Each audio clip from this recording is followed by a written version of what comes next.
भाइयों अगर आपके पास एक डेड एम्पलीफायर सर्किट रखा हुआ है, जैसे कि यहाँ पर देख पा रहे हो कि ये वाली सर्किट की प्रिंट आउट जो है वो पूरी तरह से उखड़ चुकी है, यानी कि यहाँ से पूरा ये डैमेज हो चुका है और हमारा जो आईसी है वो भी अलग हो चुका है। तो इस कंडीशन पर आप इसे कैसे रिपेयर कर सकते हो, आज मैं आपको इसे पूरा रिपेयर करना बताऊंगा, अच्छी तरह से रिपेयर करना बताऊंगा। इसका सर्किट डायग्राम भी मैं दूंगा। अगर आप चाहते हो कि ये आपको अच्छी तरह से डायग्राम भी शो हो जाए तो उसके लिए आपको इस वीडियो को लाइक और चैनल को सब्सक्राइब करना पड़ेगा। मैं हूं राहुल, आप देख रहे हैं हेल्प गुरु चैनल। तो चलो शुरू करते हैं।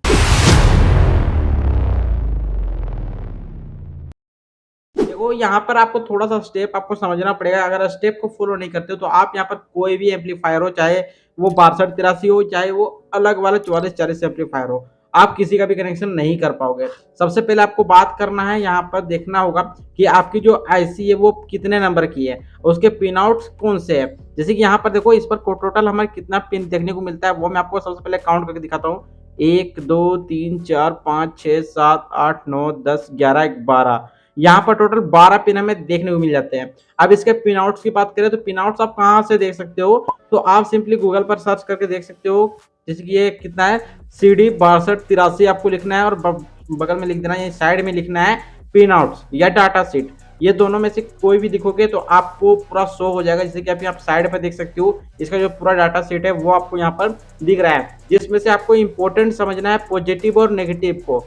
12 वाला पिन हमारा पॉजिटिव है और जो ग्राउंड निकलेगा वो मैं आपको भी अभी बता दूंगा। वैसे सर्किट पर आप देख ले रहे हो, मैं सर्किट को भी नहीं देख पा रहा हूँ। तो चलो अब यहाँ पर आपको जो इसका मदरबोर्ड है उसे आपको देखना पड़ेगा। अब काफी लोग ये बोलेंगे भाई हमारे पास तो मदरबोर्ड नहीं है, तो उसके लिए हम क्या करें। तो इसके लिए यहाँ पर कुछ अलग कनेक्शन आएगा, कमेंट कर देना, मैं उस पर भी बनाऊंगा। यानी कि ये सर्किट ना भी हो तो आप डायरेक्ट इसे एम्पलीफायर बना सकते हो। अभी यहाँ पर देखो, ये जो पूरी तरह से डेड है इसे आप कैसे मतलब फॉल्ट को चेक कर सकते हैं या कौन सा वायर कहाँ पर कनेक्ट करेंगे वो हमें समझना पड़ता है। अगर जो प्रिंट आउट्स है वो अगर सही से रहेंगे तो हम इसे आसानी से कनेक्शन कर पाएंगे। लेकिन यहाँ पर अगर पिन आउट्स ही अलग है तो उसके लिए तो हम यहाँ पर कुछ भी नहीं कर सकते, बस एक थोड़ा सा मेथड को यूज कर सकते हैं। इसके सीरियल के हिसाब से यहाँ पर कनेक्शन को कर पाएंगे। तो यहाँ पर देखो, एक पॉइंट हमें यहाँ पर देखने को मिला जो कि हल्का प्रिंट है, ये यहाँ पर कनेक्ट होता है।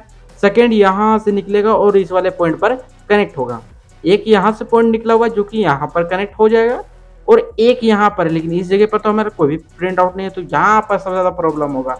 तो उसके लिए देखो, यहाँ पर जो पूरा ये पट्टी आप देख रहे हो, ये बड़ी वाली पट्टी है, ये टोटली हमारा ग्राउंड है। अगर यहाँ पर मैं कैपेसिटर को दिखाऊं, देखो यहाँ पर कैपेसिटर का पॉजिटिव है इस साइड पर और ये साइड पर नेगेटिव है, और ये भी यही वाला नेगेटिव हमारा पूरा कनेक्शन चल के आया हुआ है यहाँ तक। यानी आईसी का पिन नंबर देखो, मैं आपको बताता हूँ, 1 2 3 4 5 6, पिन नंबर 6 7 8 9, 6 9 और 6 और 9, बस यहाँ पर ये 6 और 9 जो पिन है ये हमारा ग्राउंड चलता है। इजी से आपने समझ लिया है। 6 और 9 जहां पर आपका रहेगा वो आईसी का ग्राउंड पिन होगा और पॉजिटिव के लिए 12 वोल्ट होगा, जैसे कैपेसिटर का पॉजिटिव यहाँ पर दिया गया है। बस आपको इतना ही देखना है। अब प्रिंट आउट्स के हिसाब से आपको यहाँ पर जम्पर वायर्स लगाना पड़ेंगे। तो मैं तो आपको बोलूँगा जम्पर वायर मत लगाना, जो एलईडी के जो लेग्स होते हैं जिसे हम अलग अलग प्रोजेक्ट्स पर यूज करते हैं, तो यहाँ पर लेग्स को कट कर देते हैं। जैसे बड़ा होता है तो मैं उसे कट कर देता हूँ। और इस वाले लेग को लगाने से दो फायदे आपके होंगे। इससे तो यह होगा कि आईसी जो है वो यहाँ पर काफी टाइट होगा, तो यहाँ पर प्रिंट आउट उखड़ चुका है तो यहाँ पर ये सोल्डर नहीं हो पाएगा।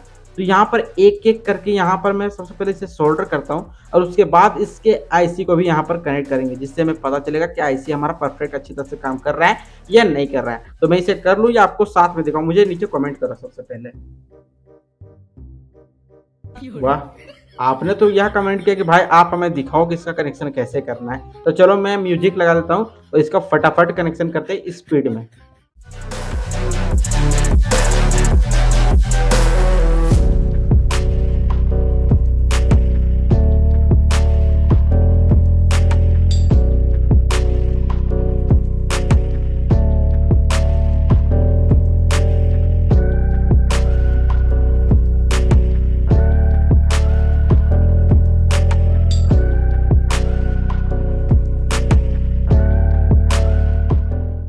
भाइयों मैंने बहुत सोचा कि इसे अलग से कनेक्शन कर दिया, लेकिन ये अलग से कनेक्शन हो ही नहीं रहा था, बार बार ये टूट जा रहा था और यहाँ जो प्रिंटेड जो थे वो भी छूट जा रहे थे। तो मैंने सोचा क्यों ना इसी पर डायरेक्ट कर दिया जाए। तो देखो कुछ इस तरीके से मैंने इसे जंपर कर दिया, कुछ खास तो नहीं लग रहा है, लेकिन देखो हम इसे जब यूज करेंगे तो साउंड क्वालिटी इसकी काफ़ी अच्छी होगी, इतनी मैं आपको गारंटी से बता देता हूँ।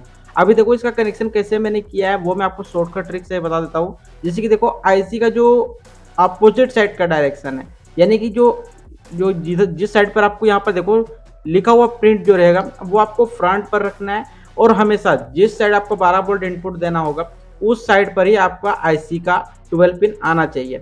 ये आपको हमेशा याद रखना है, वरना आप लोग यहाँ पर कनेक्शन को भूल जाओगे और आप समझ भी नहीं पाओगे।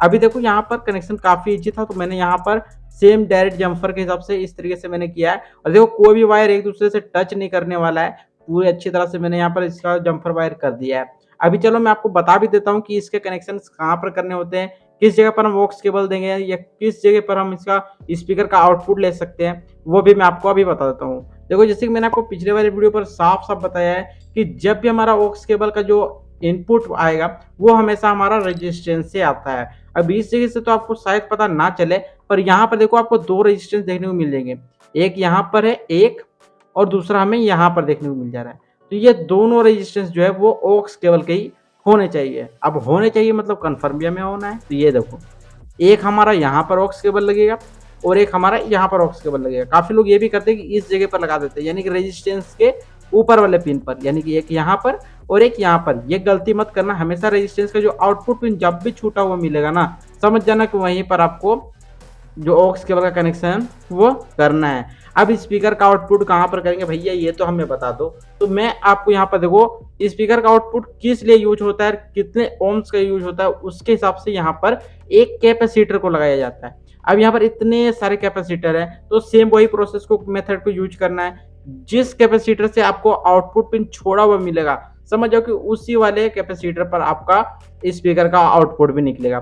चलो ढूंढना स्टार्ट करते हैं। देखो यहाँ पर जितने सारे कैपेसिटर, 4 इधर लगे हुए हैं और 3 इधर लगे हुए हैं। ये एक्स्ट्रा मैंने अलग से लगाया है, इसे आप काउंट मत करना। 3 यहाँ पर है और 4 यहाँ पर है। चलो इसे पास करते हैं। अब यहाँ से देखना चालू करते हैं। पहला कैपेसिटर यहाँ पर देखेंगे, इस वाले पॉइंट से इस वाले कैपेसिटर का पॉइंट अगर देखें तो यहाँ पर ये दोनों लगा हुआ है, ये नहीं है। दूसरा ये वाला कैपेसिटर है, इसे देखते हैं, ये वाला जी देखो, ये दोनों ही पॉइंट देखो। आप बोलोगे यहाँ छोटा हुआ है, भाई देखो यहाँ छूटा हुआ नहीं है। यहाँ से अगर देखो तो यहाँ पर ये जो वाला रेजिस्टेंस है, इस वाले रेजिस्टेंस से ये पॉइंट कनेक्ट है, यानी कि ये भी कैपेसिटर खाली नहीं है। अब इसे चेक करते हैं, ये देखो ये दोनों भी आपस पे यहाँ पर सोल्डर किया हुआ है, यानी कि हमारा ये तीनों कैपेसिटर तो कोई काम का नहीं है। ये तीनों कैपेसिटर से हमारा स्पीकर का कोई लेना देना नहीं है। अब इस वाले कैपेसिटर को चेक करते हैं। इस वाले कैपेसिटर का पॉइंट यहाँ पर है, ये देखो ये दोनों भी कनेक्ट है। चलो दूसरे को चेक करते हैं, ये वाला। अब इसका पॉइंट ये वाला है, ये दोनों पॉइंट है। इस पर भी हमें वायर को छोड़ा हुआ नहीं दिखाई दे रहा है, क्योंकि इस वाले से यहीं पर आ रहा है और इस वाले से यहीं पर आ रहा है, यानी कि देखा जाए तो सेकंड कैपेसिटर भी हमारा कोई काम का नहीं है। थर्ड को चेक करते हैं, इस वाले पिन को, तो यहाँ से इसे अपोजिट करते हैं। तो यहाँ पर लगा हुआ है एक पॉइंट और एक पॉइंट यहाँ पर छूटा हुआ है। देखो मैं छूटा हुआ क्यों बोल रहा हूँ, क्योंकि यहाँ से देखो एक वायर यहाँ पर आया हुआ है जो कि इस वाले रेजिस्टेंस से छोड़ के आया हुआ है। इस रेजिस्टेंस कहाँ पर कनेक्ट है, ये वाला रेजिस्टेंस हमारा कनेक्ट हो गया है यहाँ पर, इस वाले पॉइंट पर जो कि खाली है। यानी कि आप समझ जाओ कि जब भी आपका कैपेसिटर का एक पॉइंट, देखो मैं आपको बताता हूँ, मतलब राइट और लेफ्ट दोनों आउटपुट स्पीकर आपको निकलने वाला है। लेकिन इस वाले ऐसी पर एक खासियत क्या होता है कि ग्राउंड आपको सिंगल देना होता है, और आउटपुट स्पीकर के लिए आप यहाँ पर अलग से 2 वायर को लगा सकते हो, जैसे कि सीरीज बल्ब हम यूज करते हैं उस तरीके से यहाँ पर किया जाता है। और सेकंड कैपेसिटर, इसे भी चेक करते हैं। ये वाला कैपेसिटर है, देखो यहाँ से ये बड़ा वाला प्रिंट आया हुआ है जो कि पूरा कनेक्शन है, और ये यहाँ से आकर के छूट चुका है। यानी एक पॉइंट तो हमें यहाँ पर देखने को मिल जाता है आउटपुट, और एक पॉइंट हमें यहाँ पर आउटपुट देखने को मिल जाता है। यानी कि सीधा समझो, अगर स्पीकर को कनेक्ट करते हो तो स्पीकर का ग्राउंड आपको बैटरी के, अगर बैटरी यूज कर रहे हो बैटरी का ग्राउंड दे देना, या कैपेसिटर, देखो ये कैपेसिटर है, कैपेसिटर के ग्राउंड पिन पर लगा देना, और जो आउटपुट निकलेगा वो हमें इन दोनों पॉइंट से ले लेना है। यानी कि ये दोनों कैपेसिटर से, कैपेसिटर की वैल्यू मैं बता दूं क्या, ये देखो 10 वोल्ट और 220 यूएफ का यहाँ पर देखते हैं। तो इस ये भी देखो 10 वोल्ट 220 यूएफ। तो कुछ इस तरीके से आपको इसका कनेक्शन समझ लेना होता है। अब 12 वोल्ट इनपुट भी मैं चलो थोड़ा सा बता देता हूँ, जो मैंने यहाँ पर अपने दिमाग से मैंने कनेक्शन किया है। यहाँ पर देखो कैपेसिटर को लगाना क्यों मैं समझाऊं, क्योंकि जब भी हम बैटरी को लगाते थे ना, बैटरी लो हो जाती थी। अगर हम यहाँ पर चार्जर भी लगाते थे तो अप डाउन वोल्टेज की वजह से थोड़ा सा यहाँ सर्किट खराब होता ही था। तो यहाँ पर मैंने डायरेक्ट कैपेसिटर लगा दिया है। ये अपने मन से मैंने लगा दिया है 25 वोल्ट 100 यूएफ का। आप यहाँ पर 1000 यूएफ यूज करना या ज़्यादा तो 2200 यूएफ का यूज कर लेना, वो आपके लिए बेस्ट होगा। अब जो डायोड है, डायोड को मैंने यहाँ पर देख सकते हो, इसी की एक कैपेसिटर का पॉजिटिव है, तो पॉजिटिव पर मैंने यहाँ पर डायोड को लगाया हुआ है। ये देखो डायोड पर लगा हुआ है। बस ये मत समझना, बस 12 वोल्ट आपको दे देना है। 12 वोल्ट कहाँ पर दोगे? पिन नंबर 12 पर। और इसका जो ग्राउंड चलेगा वो 6 और 9 के साथ चलने वाला है। तो ये कुछ इस तरीके से इसका कनेक्शन जो है वो कंप्लीट हो चुका है। अब इसका नेक्स्ट वीडियो आएगा बेस, ट्रेबल और वॉल्यूम का, और उसी में आपको टेस्टिंग भी करके दिखाऊंगा, या हो सकता है आपके लिए एक स्पीकर भी बना करके दिखा दूं। तो बस आप वीडियो को लाइक कर देना, चैनल को सब्सक्राइब भी कर देना। काफी मेहनत लगा इस वीडियो को बनाने में। चलो मिलते हैं नेक्स्ट वीडियो पर न्यू टॉपिक के साथ। तब तक के लिए जय हिंद, जय भारत।